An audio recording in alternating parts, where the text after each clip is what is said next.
we're kind of wrapping up this season, one of the things that I found the most interesting and frustrating in the episode,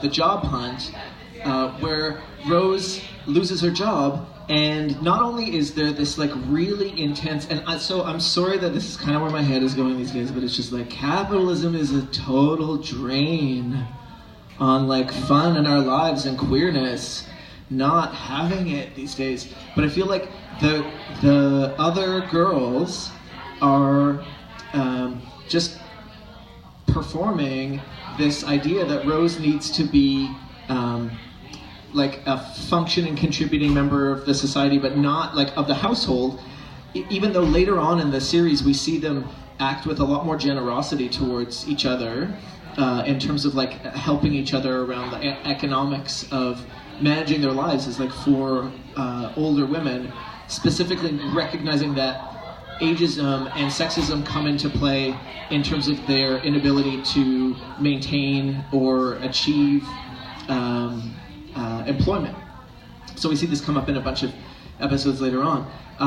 But the thing that I find so frustrating about this early season, and we'll see pieces of it kind of echo through the series as a whole, is just some of the really shitty stigmatizing language and stigmatizing attitudes that kind of come up.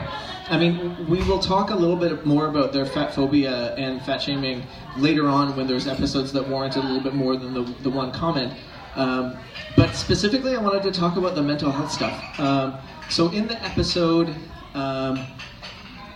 it undermines their cohesion as a group when Dorothy specifically is referring to the folks that are coming to access services through Rose's center as wimps because they're accessing services. And I feel like that is a thing that is, it's just really shitty to do.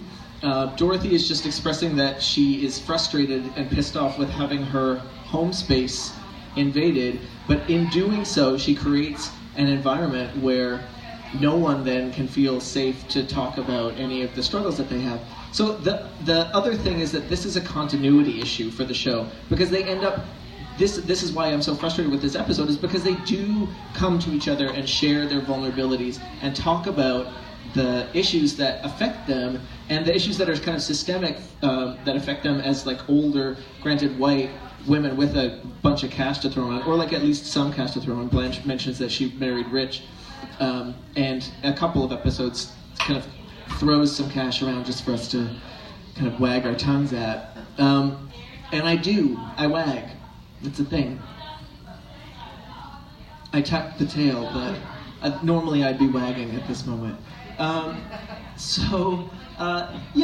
That's like, it's a bit of a bummer for me, to be honest. I feel like while we saw in Blind Ambition that there was actually like not the shittiest disability politic displayed in that episode, we do see that like as I think is like a thing that like I didn't do the Bell Talk, Let's Talk thing. Did people do that Let's Talk thing on the 31st?